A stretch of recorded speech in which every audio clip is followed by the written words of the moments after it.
Reflexão bíblica. Vamos lá pedir a graça do bom Deus sobre a nossa pretensão de nos aproximarmos da palavra, orientados e guiados pelo Espírito dele na vida de todos nós. Primeira carta de João, capítulo 4, verso 7 em diante. Abra sua Bíblia lá. Primeira carta de João,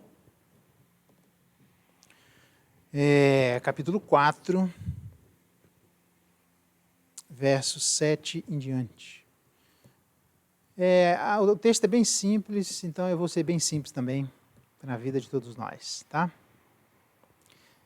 1 João capítulo 4, verso 7 diz assim: Amados, amemo-nos uns aos outros, porque o amor procede de Deus.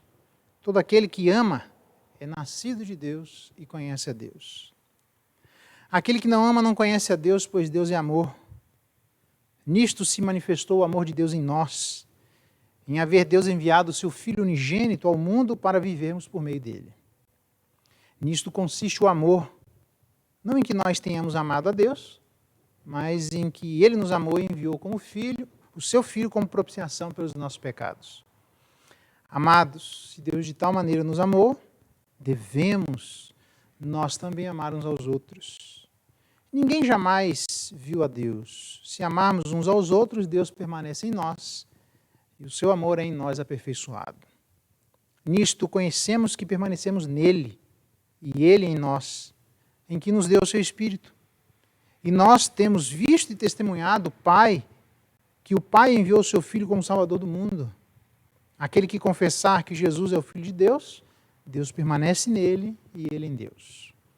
E nós conhecemos e cremos no amor que Deus tem por nós. Deus é amor e aquele que permanece no amor permanece em Deus e Deus nele. Nisto é em nós aperfeiçoado o amor, para que no dia do juízo mantenhamos confiança. Pois, segundo ele é, também nós somos neste mundo.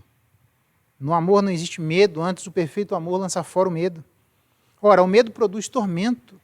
Logo, aquele que teme não é aperfeiçoado no amor. Nós amamos porque ele nos amou primeiro. Se alguém disser, amo a Deus e odiar a seu irmão, é mentiroso. Pois aquele que não ama seu irmão, a quem vê, não pode amar a Deus, a quem não vê. Ora, temos da parte dele este mandamento, que aquele que ama a Deus, ame também a seu irmão. Até aqui a leitura da palavra de Deus. Louvado seja Deus pela sua palavra. Vamos orar mais uma vez? Pai, nós estamos diante da tua palavra. Obrigado pelo teu Espírito que habita na vida de todos nós. Que seja ele a nos influenciar, a tornar o nosso espírito dócil diante da tua voz, para que venhamos a experimentar as coisas celestiais preparadas para a vida de toda a tua igreja, desde agora, porque o céu começa aqui na terra.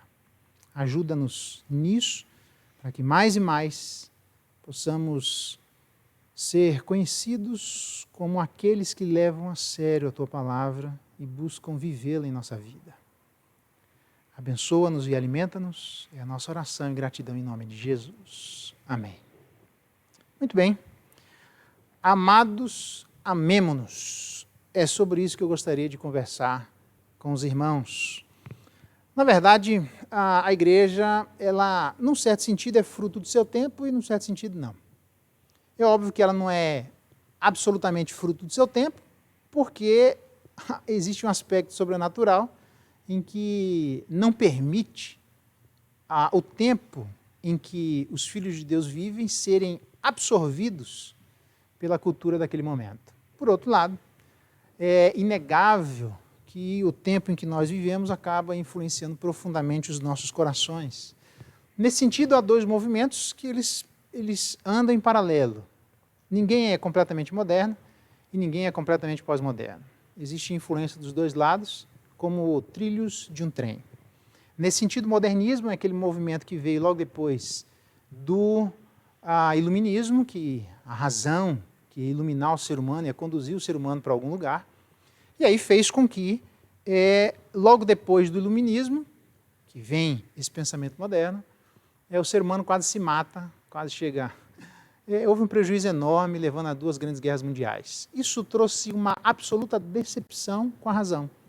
Há livros, por exemplo, como A Morte da Razão, de Francis Schaeffer e tantos outros, demonstrando que nós temos uma decepção com a razão. Nasce, então, num certo sentido, esse movimento pós-moderno, embora algumas pessoas falem do movimento ultramoderno e assim por diante, né, do pós-modernismo, mas, num certo sentido, nós somos bastante influenciados pelo pós-modernismo. Por que eu estou falando isso? Porque o pós-modernismo vem justamente com essa desilusão com a razão. Então, na verdade, no modernismo alguém buscava a verdade porque entendia que existia uma verdade a ser buscada. No pós-modernismo, todo mundo se desinteressou pela verdade e absolutizou o indivíduo, entendendo que agora cada um tem a sua própria verdade. Isso fez com que haja um espírito de indiferença generalizado em nossa época e que, por alguma razão, acaba influenciando de alguma maneira a vida da igreja. Nesse sentido, a espiritualidade exercida pela vida da igreja, e em muitos influenciado por esse tipo de pensamento, é aquela espiritualidade que quer falar com Deus, louvar a Deus e bendizer ao nome de Deus, e ter uma espiritualidade absolutamente vertical, mas manca, aleijada, decepada de uma outra perna, totalmente defeituosa, quando ignora o nosso irmão que está ao nosso lado, né? Isso não tem nada a ver com teologia da libertação de Leonardo Boff, e assim por diante, porque essas coisas aqui foram escritas quando Leonardo Boff nem existia, a teologia da libertação não existia, e assim por diante. A verdade é que não existe um movimento, biblicamente falando, sadio, salubre, que não leve em consideração a nossa necessidade de olhar para cima, mas também a nossa necessidade de olhar para o lado. Eu já estudei Hebreus capítulo 10 com vocês, para perceber como existe estes dois braços no exercício salubre da nossa espiritualidade. E aí, quando nós olhamos para o lado, para aquelas igrejas que entendem que precisam fazer isso obrigatoriamente, não absolutamente e exclusivamente só para o lado, mas nós precisamos também olhar para o lado.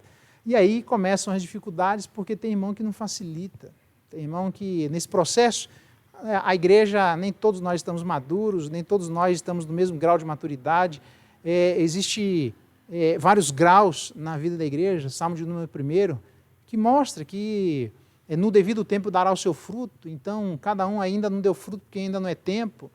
Isso faz com que, fora o fato da igreja ser um lugar público, onde existam pessoas que nem crentes são, isso dificulta bastante o nosso exercício de olhar para o lado e amar a vida de nossos irmãos. Porque tem irmão, é verdade, que nem com azeite desce, é difícil, mas a gente tem a obrigação de amá-lo. E o meu objetivo, então, é demonstrar quais as razões pelas quais nós devemos, amados, nos amar.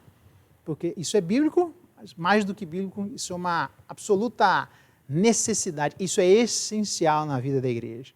E eu espero que, ao final das razões apresentadas pelo apóstolo João, todos nós venhamos a nos dar por persuadidos da necessidade de exercer uma espiritualidade vinculada com os céus, mas uma espiritualidade também vinculada com a terra. Uma espiritualidade que olha para cima, mas uma espiritualidade que olha para o lado. Uma espiritualidade que sabe das dificuldades de se aproximar diante de Deus, diante das nossas limitações, obviamente mediado por Jesus Cristo, eu sei tudo isso, mas nesse processo aí a gente tem um monte de dificuldade por falta da santidade necessária para chegarmos até Deus, e a gente se aproxima com a santidade de Jesus Cristo, mas às vezes nós pisamos na bola e dificultamos esse processo. E isso atrapalha também nós nos aproximarmos de nossos irmãos. Vamos ver então quais seriam algumas dessas razões para, amados, nos amarmos. O texto é claro. Eu vou explorar algumas 4 razões, ele tem outras aqui, mas eu vou explorar só essas para ficar bem simples para nós, uma coisa de cada vez, né? A primeira razão que ele dá, então, para nós nos amarmos, para fugirmos da indiferença, fugirmos desse princípio de ignorarmos aqueles que estão ao nosso redor, supostamente tentando exercer uma espécie de cristianismo eremita, onde o cristianismo solitário, isso é impossível, isso aí é uma doença, isso aí não é salubre. Tá? A gente tem a dificuldade ou não, obrigatoriamente nós precisaremos olhar para cima e para o lado. E o meu objetivo é tentar ajudar a cada um de nós a darmos as razões necessárias para olharmos para o lado. A primeira razão está na fonte, na identidade de Deus, ou ainda na natureza do próprio Deus. A igreja deve amar uns aos outros, porque o amor procede de Deus. Isso é uma questão interessante, e antes que alguém se empolgue,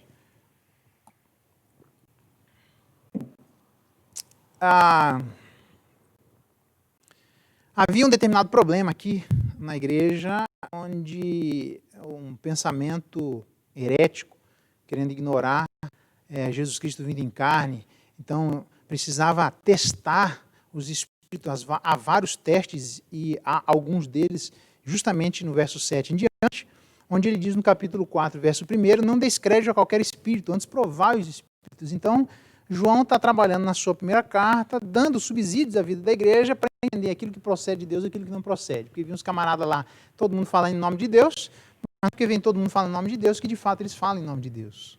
Porque tinha gente que queria simplesmente negar a encarnação de Jesus Cristo. Quer dizer, não dá, né? Então era uma heresia. Ele dá vários testes e agora ele dá o teste do amor. Tá? É nesse sentido que estamos agora no capítulo 4. E aí ele mostra que o amor procede de Deus. Só não vamos ficar empolgados de cometermos, deixa eu só resolver isso aqui, aí eu continuo, de cometermos o erro da vida, por exemplo, da vida não, esquece, deixa eu refazer isso aqui. Não vamos cometer o erro de afirmarmos aquilo que determinado pensamento herético que influenciou o Brasil, inclusive já foi condenado na história da igreja, mas ele veio ressuscitando, que foi os frioilistas, os teólogos da abertura de Deus, os openteístas, né? Justamente tentando ler Deus, interpretar Deus, única e exclusivamente à luz do seu atributo do amor. E tem uma série de erros, não dá para a gente fazer isso, porque Deus é amor, mas ele não é exclusivamente amor. Há outras coisas que conjuntamente Deus também é, permeado da mesma santidade, da mesma profundidade, assim por diante. Aliás, na própria carta. Não precisa, quem não ama não é nascido de Deus, mas para a gente não se empolgar, 1 João capítulo 2, verso 29, saber que ele é justo, reconhecer também que todo aquele que pratica a justiça é nascido dele. Quem não pratica a justiça não é nascido de Deus, percebe? Então, é porque eu estou fazendo um recorte ali na primeira carta de João capítulo 4, mas cuidado para você não colocar esse recorte como um aspecto exclusivo da parte de Deus, tentando ler os outros atributos exclusivamente à luz do atributo do amor. Isso não dá certo, isso é heresia. Isso não dá certo. Porque a gente precisa aprender a coadunar os outros atributos de Deus. Deus é amor, Deus é justo, Deus é santo e assim por diante. É uma série de outros atributos que existem. Deus é paciente, é benigno, Deus é misericordioso e tantos outros atributos, alguns deles compartilhados, outros não. Por exemplo, onisciência, onipresença e onipotência são atributos incomunicáveis. Existem só em Deus e não existe nenhuma medida em nós. Esses outros atributos é uma maneira de a gente tentar enxergar Deus na sua revelação, são os atributos comunicáveis, amor, justiça, bondade, fidelidade, mansidão e assim por diante, porque essas coisas são encontradas em Deus e o ser humano é, porque Deus também é. Porque Deus compartilha parte da sua natureza na sua criação, no colorário da sua criação, como é a vida dos seres humanos. Então, dito isso, se você quiser, tem um artigo meu, um pouco mais técnico, demonstrando os erros dos frioilistas, dos teólogos da abertura de Deus, está lá na internet. Uma breve crítica ao teísmo aberto, é só você abrir lá, você acha na área de mestres, João Geraldo de Matos Neto, está lá o meu artigo que foi publicado na revista de filosofia da Unicentro, Universidade do Centro-Oeste do Paraná. Ok? Então está lá, você olha lá, então nós não vamos cometer esse absurdo, tá? Entendendo isso, que Deus é amor, mas não é somente amor, tá? Não caia nessa, isso aí é uma bobagem, ok? Mas, continuando, resolvendo esse problema, né? Então, seguindo a toada, o verso 7, então, fala da identidade de Deus. O amor procede de Deus. Então, obrigatoriamente, aqueles que procedem de Deus precisam amar, porque parte da identidade de Deus é descrita e identificada como alguém que é a origem do amor. A natureza de Deus é a natureza do amor. Aliás, diga-se de passagem, há poucas passagens na Bíblia, no Novo Testamento, que falam que Deus é. Há 4 delas, inclusive 3 são descritas por João. Veja que interessante, né? Onde a primeira delas, não é uma ordem obrigatoriamente cronológica, é só afirmando aqui, tá? Onde é que estão essas passagens? A primeira falando que Deus é Espírito, por exemplo. Então não posso falar só de Deus amor, esquecendo que Deus é Espírito. São coisas que Deus é, tá certo? Lá em João capítulo 4. Deus é luz, olha só, na própria carta de João, primeira carta de João, capítulo 1, verso 5, Deus é luz. Então, ele é amor, mas ele também é luz, percebe? Ele também é espírito, e essas coisas precisam todas elas caminhar em harmonia, tá? Ele também é amor, está aqui 1 João capítulo 4, verso 8. E lá em Hebreus vai dizer que Deus é fogo consumidor. Olha só que interessante. Uma das razões para a igreja descansar em Deus, naqueles que ferem a vida da igreja, naqueles que cometem injustiça sobre a vida da igreja, naquilo que foge ao raio de atuação da igreja para se defender destas injustiças sofridas. Como o próprio apóstolo Pedro vai dizer que se é para sofrer, que a igreja sofra por praticar o que é justo, porque para isso nós somos chamados, porque Jesus Cristo sofreu também dessa mesma maneira, praticando aquilo que era justo. Então, são coisas que demonstram na vida da igreja que ela pode descansar em Deus, porque Deus é luz, porque Deus é espírito, porque Deus é amor, mas Deus também é fogo consumidor. Percebe? Essas coisas precisam estar em harmonia. Mas a despeito de Deus ser fogo consumidor, de Deus ser luz, de Deus ser espírito, Deus é amor. Só tem esses 4 textos que falam no Novo Testamento o que Deus é. E aí, então, nós precisamos aprender obrigatoriamente a amarmos uns aos outros, se, por definição, falamos que somos derivados do alto, derivados dos céus, que somos embaixadores deste reino. Então, os embaixadores deste reino precisam refletir as características daquilo que eles dizem representar. Então, se Deus é luz, os embaixadores precisam ser luz. Se Deus é fogo consumidor, os embaixadores precisam descansar que, em última instância, esse fogo consumidor vai cobrar muito melhor do que qualquer um de nós as injustiças sofridas na vida pela igreja. Mas também a Bíblia diz que Deus é amor e os embaixadores, os representantes desse reino, precisam aprender a ser aquilo que Deus também é. Eu sei que as analogias, num certo sentido, elas são limitadas, mas elas, num certo sentido, têm a sua valoração. Por exemplo, a Bíblia diz que o marido deve amar a esposa como Cristo amou a igreja. Beleza. Então, há várias características de Cristo amando a igreja que, mutatis mutandis, devem servir de direcionamento para o marido na relação com a sua esposa. Mas Cristo sofre pela igreja de maneira redentiva e o marido não pode morrer pela vida da sua esposa de maneira redentiva e nenhum de nós pela vida de nenhum de nós. Então, percebe? Há uma limitação. Ela vai até um ponto e chega um ponto que ela precisa parar a correlação daquilo que Deus é com aquilo que nós somos. Entendendo isso, Deus é amor, essa é a origem de Deus, ainda que haja uma limitação, mas nós precisamos entender que se na identidade de Deus, uma das coisas que Deus é amor, na identidade dos crentes, uma das coisas que os crentes precisam ser são seres amáveis. Seres que manifestam esse amor. Seres que têm contato direto com aquele que é a fonte de todas as coisas. Lembra, inclusive, que Paulo vai dizer na primeira carta aos Coríntios, no capítulo 13, que o amor, entre outras coisas, se regozija com a verdade. Então, cuidado, porque não é assim, amor, cabe tudo nesse guarda-chuva, na palavra amor, as pessoas querem colocar o que elas quiserem. Não somos nós que vamos colocar nesse guarda-chuva da palavra amor o que o amor significa. Nós precisamos retirar da palavra de Deus o que a palavra de Deus demonstra sobre o significado dessa palavra amor. Mas uma das coisas, com certeza, é que na identidade de Deus, na essencialidade dele, ele é amor. E é por essa razão que ele, compartilhando isso com a vida dos seus filhos, nós precisamos, ligados a ele, também refletir aquilo que ele é. O próprio João vai dizer, nas palavras, dizendo que nós não somos nada, mas se nós somos ligados literalmente à seiva, então o nosso Pai vai gerar alguma coisa na vida de cada um de nós, porque nós não temos esse amor para nos autopromover e produzir. Isso não é natural em nós. Nós só conseguimos fazer isso porque estamos ligados naquele que é a origem disso. Então, naqueles que têm alguma dificuldade e paralisante em amar, porque dificuldade em amar todos temos, mas naqueles que têm uma dificuldade paralisante, preciso repensar.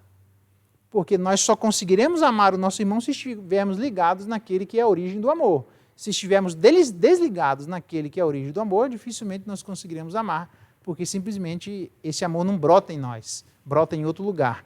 Então, o próprio texto de Jeremias, que vai dizer que na época da dificuldade, na época da seca, nós não precisamos ter medo, porque a nossa raiz é tão profunda que a gente busca água naquele lugar e conseguimos dar fruto a fora de tempo. Nesse sentido, se nós estamos ligados àquele que é o amor, apesar de ao nosso redor existir uma atmosfera de indiferença e falta de amor, nós não temos preocupação porque conseguiremos amar. Não é porque a gente é bonzinho e nem é fera, é porque a gente está ligado àquele que na sua natureza e identidade é amor.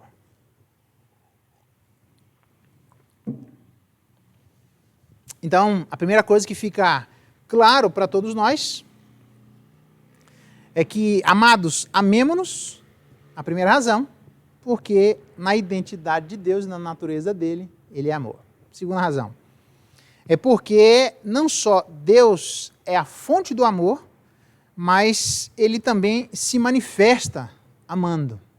Diz aí, no verso 10, aliás, no verso 9, desculpa, nisto se manifestou o amor de Deus em nós. E é óbvio que a gente consegue amar porque Deus é amor, mas a gente consegue amar porque também Deus manifesta amor. E ele manifestou amor, ele diz aqui, através de Jesus Cristo, aquele que foi enviado pelo Pai, aquele que demonstra perfeitamente na sua mensagem aquilo que o Pai é. E na sua morte, na sua ressurreição, nós podemos então amar, porque nós fomos alvos do amor de Deus. Ele diz isso. Nisto consiste o amor, verso 10, não em que nós tenhamos amado a Deus, mas em que Ele nos amou e enviou o seu Filho para perdoar os nossos pecados.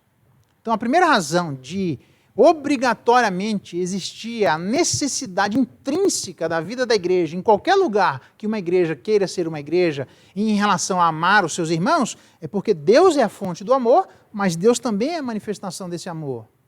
Em Cristo nós percebemos o que é exatamente esse amor. E é um amor que é um amor sacrificial, nós sabemos disso. E é por isso que eu disse que existem limitações nas analogias, mas, num certo sentido, existem correlações. E uma das correlações, apesar da limitação, é exatamente o fato de Jesus Cristo se sacrificar. O que significa dizer que nós só conseguiremos exercer esse amor, já que Deus é amor, olhando para a cruz do Calvário e entendendo que aquele que se sacrificou é modelo para a vida de cada um de nós, para nós nos sacrificarmos em prol de nossos irmãos. Tem um quê e um grau de autossacrifício. Tem um grau de autonegação, tem um grau de humildade, existe um grau de espontaneidade, existe um grau de voluntariedade, onde estas coisas encaixam-se perfeitamente na descrição daquilo que Cristo fez pela vida da igreja. Não é porque a igreja merecia, não existe nenhum texto na Bíblia Sagrada que aponte a razão do amor de Deus pela vida da igreja. Certamente não está na igreja, porque a igreja é feia, a igreja estava numa situação absolutamente longe de Deus, a igreja ia contra Deus, e agora Deus, trazendo a vida do seu filho, paga os pecados daquilo que a igreja devia, e agora a igreja consegue se aproximar de Deus exclusivamente à luz do sacrifício de Jesus Cristo. Talvez as nossas dificuldades em amarmos a vida de nossos irmãos exatamente seja possivelmente por desconsiderarmos a fonte do amor, que é Deus, que também é luz, que se regozija com a verdade, que diz lá na própria carta de 1 João, mentira alguma procede da verdade, e aquele que pratica a justiça é nascido de Deus, porque todo aquele que é nascido de Deus não vive na prática do pecado. Isso, todas essas coisas precisam vir à nossa memória na primeira carta de João, não estou indo nem para outros lugares. Mas a gente precisa aprender, para amar o nosso irmão, olhar para a cruz do Calvário, para olhar aquilo que Jesus Cristo fez em favor de mim e de você, para olhar o sacrifício que ele exerceu, para olhar a voluntariedade, onde ele disse que ele veio por conta própria, ele veio porque ele quis, ele veio porque ele veio desejoso, ele não veio só em obediência ao Pai, ele não veio de beiço virado, ele não veio forçosamente, onde o Pai e o Espírito olham para Jesus Cristo e dizem, já que não tem ninguém, vai ter que ser você, ele vai, tá bom, já que não tem eu, já que não tem ninguém no meu lugar, vou eu. E aí está ele aqui, Jesus, podemos falar com o Senhor? Pode, fazer o quê, né? Só tem eu para resolver o problema, então fala. Ele não fez isso. Ele veio de maneira alegre, espontânea, feliz, e envidou todos os esforços necessários para que, pessoalmente, ele conseguisse chegar até a cruz, a morte e morte de cruz. Até na cruz do Calvário, onde ele não precisava falar porque ele já estava fazendo, ele disse, Pai, perdoa-lhes porque eles não sabem o que fazem. Talvez falte perdão, talvez falte reconciliação, exatamente porque nós queremos amar uns aos outros, diferentemente do que Cristo amou a vida de cada um de nós e continua nos amando. A gente só conseguirá amar o nosso irmão quando por ele formos feridos, quando por ele formos machucados, quando por ele formos ignorados, quando por ele formos rechaçados, quando por ele formos maltratados, quando por ele formos afastados, quando por ele coloca qualquer tipo de adjetivo que você quiser, que desce base forte o suficiente para subsidiar uma justificativa de saber, eu vou na igreja, olho para o céu, não quero nem saber do meu irmão, cada um por si, ele que resolve o seu problema e no céu nós nos encontramos. Isso não encontra base nenhuma na Escritura Sagrada. A gente precisa aprender a se aproximar de Deus e, obrigatoriamente, como reflexo, a nos aproximarmos de nossos irmãos. Porque o amor, Deus é a fonte dele, mas o amor, Deus também é a manifestação dele. Terceiro lugar, Deus não é só a fonte, não é só a manifestação em Cristo, mas é também o aperfeiçoamento no Espírito. Está tão claro. Ninguém jamais viu a Deus, diz o verso 12, se amarmos uns aos outros, Deus permanece em nós e o seu amor em nós aperfeiçoado. Significa dizer que nós temos base para amar, porque Deus é a fonte dessas coisas. Significa dizer que nós temos base histórica para olhar, porque Cristo é a base desse sacrifício, humildade e voluntariedade, significando que nós experimentamos sermos os primeiros a sermos amados e, portanto, Deus não pede algo à vida da igreja, que Ele não dê condições à vida da igreja para subsidiar este algo que Ele está pedindo. Nós podemos amar porque nós fomos amados. Então, Deus é a fonte desse amor, Deus é a manifestação desse amor, mas se ainda assim a gente olhar para a cruz e dizer, cara, não consigo, não dou conta, não vai dar certo. Há muitas obras do Espírito Santo registradas na palavra de Deus. Há várias delas.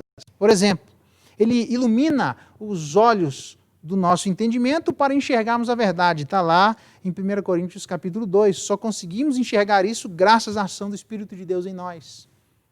O texto clássico de Romanos capítulo 8, um dia a gente vai estudar ele, é muito interessante, é muito rico, traz coisas maravilhosas à vida de todos nós, mas Romanos capítulo 8 fala que é através do Espírito que nós recebemos poder para mortificar a nossa natureza. Mas também está lá em Gálatas, capítulo 5, verso 22, que é a luz do Espírito que nós conseguimos dar fruto do Espírito, onde o primeiro fruto do Espírito justamente é o quê? O amor.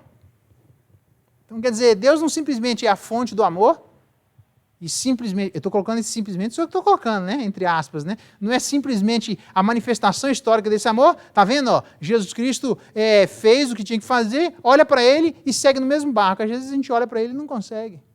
Aí, para não ter desculpa, ele diz, o amor vai ser aperfeiçoado através do Espírito que Deus coloca na vida de todos nós.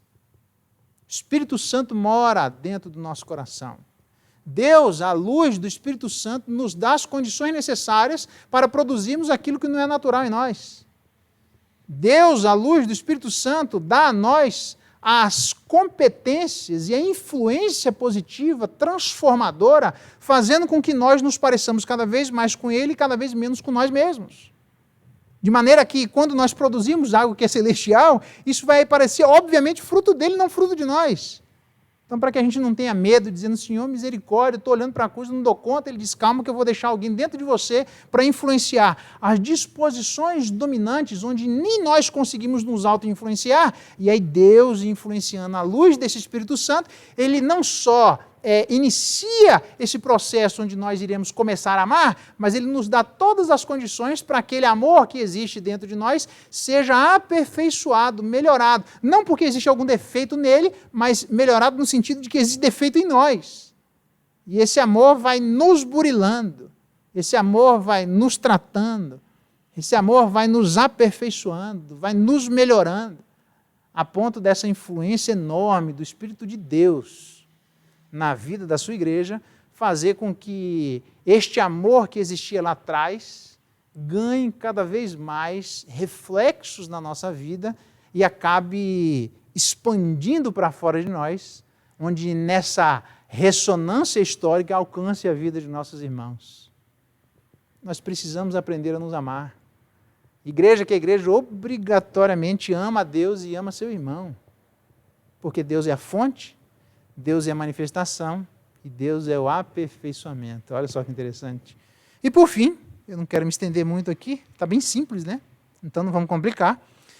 Não só Deus é a fonte, Deus é a manifestação, Deus é o aperfeiçoamento, mas o resultado final, nós mesmos que ganhamos. Porque quando nós amamos, não só somos aperfeiçoados, então tudo que dá para melhorar na vida de todos nós, mas nós ganhamos confiança.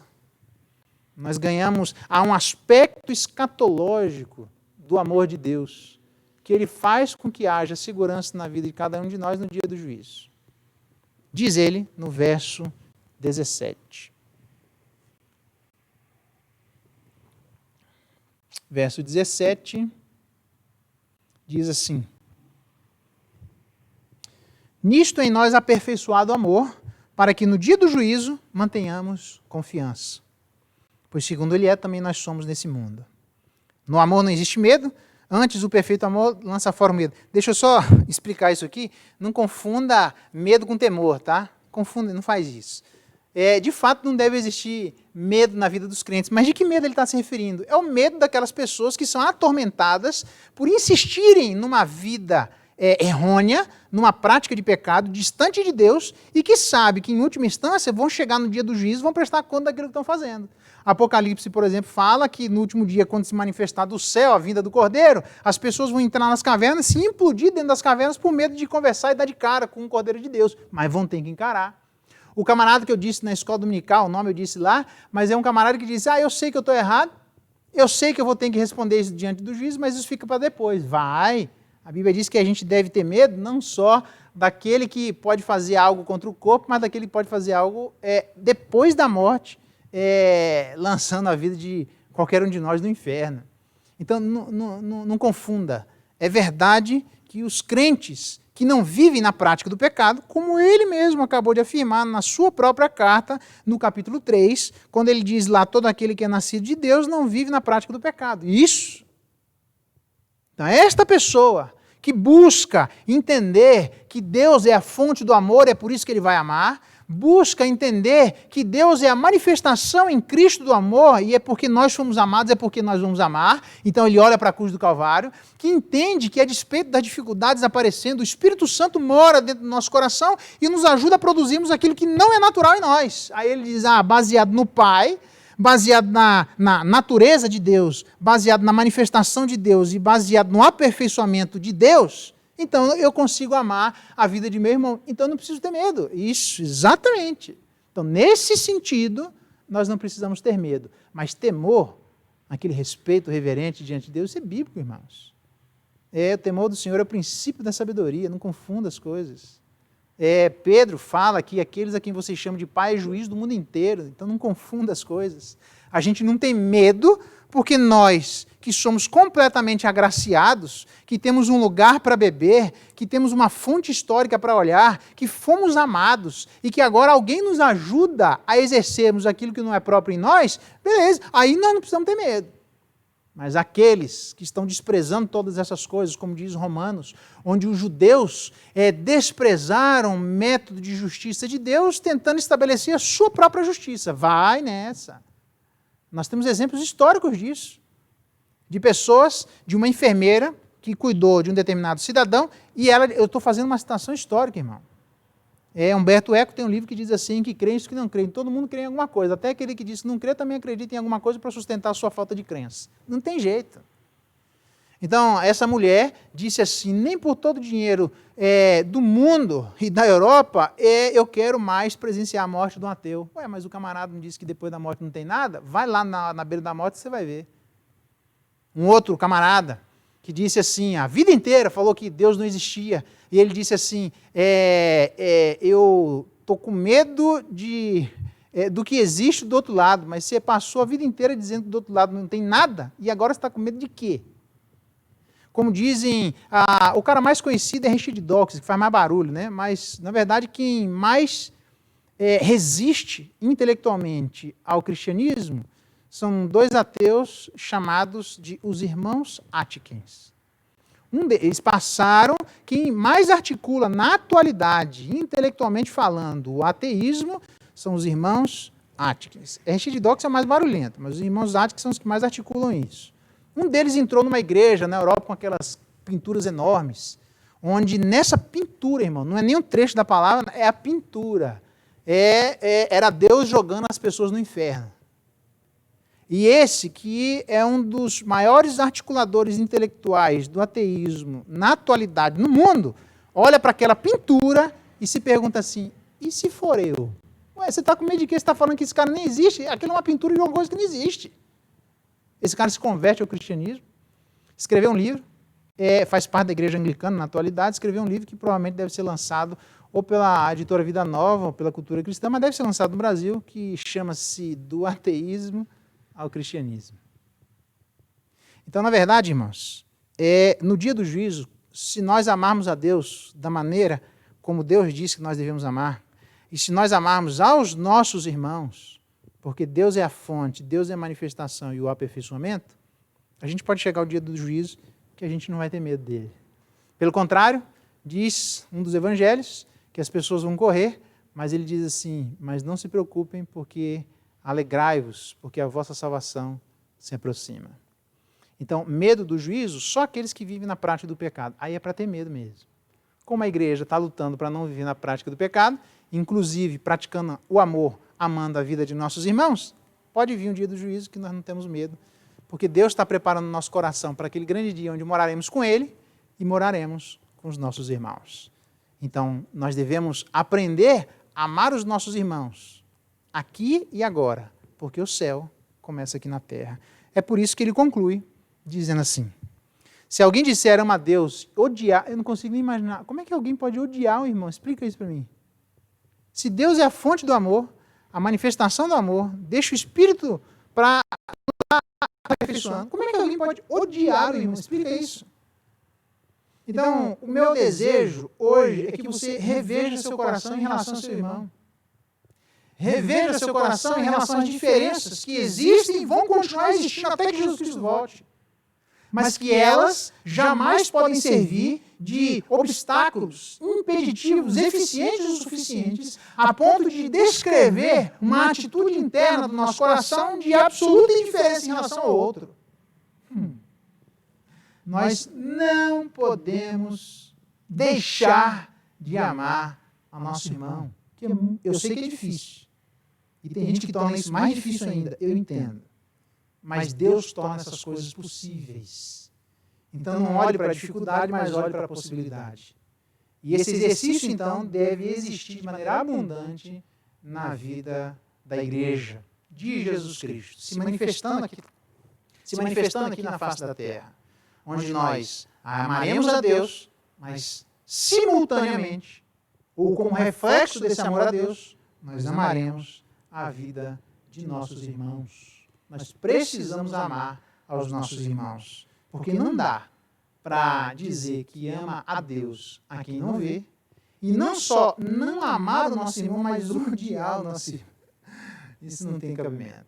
Eu sei que nas minhas andanças por aí, não foi aqui, isso não acontece aqui. Mas a gente encontra um monte de obstáculos para nos aproximar e abençoar a vida de nossos irmãos. Eu queria encorajá-lo. Queria que você saísse aqui estimulado, saísse desafiado a prestar atenção no exercício vertical do seu cristianismo e do reflexo horizontal desse cristianismo. Aprendamos todos juntos a olharmos para cima e para o lado. Na verdade, eu concluo dizendo aquilo que o próprio João diz. Amados, amemo-nos. Deus é a fonte, Deus é a manifestação, Deus é o aperfeiçoamento, mas também Deus, além dessas coisas todas, nos dá a tranquilidade para no dia do juízo passarmos por ele em paz. Então, se prepara para se encontrar com seu Deus. Como é que nós nos preparamos? Entre outras coisas, amando a vida de nossos irmãos. Que Deus nos abençoe, que Deus nos dê graça. Não sei como é que você veio, mas eu espero que você saia daqui com as razões fortes o suficiente para se dizer persuadido, dizendo: Deus, eu preciso aprender a amar meu irmão. Eu preciso aprender a fazer com ele o que o Senhor fez comigo. Eu preciso entender que eu não tenho desculpa, porque eu tenho todas as condições porque o Espírito mora dentro de mim. Deus, me ajuda a batalhar e a fazer todas as lutas necessárias agora, para que no dia do juízo todos nós tenhamos paz e confiança, para nos encontrarmos com o Cordeiro de Deus, que além de Cordeiro, ele é o leão da tribo de Judá. Vamos orar? Pai, obrigado pela tua palavra. Ela é tão clara, simples, diretiva, aponta caminhos, razões, fundamentos, nos dando todo o subsídio necessário para que a realidade do amor do céu se manifeste na vida do teu povo. Não só fazendo com que o teu povo volte os olhos para os céus, mas fazendo com que o teu povo se importe com o próprio povo. Dá-nos graça para que seja essa a nossa realidade como Igreja Presbiteriana do Cruzeiro, de aprendermos a nos amar, porque fomos amados. De aprendermos a nos amar, porque no Senhor nos encontramos a origem desse amor. Porque aprendemos a nos amar, porque o Teu Espírito nos ajuda nisso. Isso vai ser fruto do Teu Espírito em nós.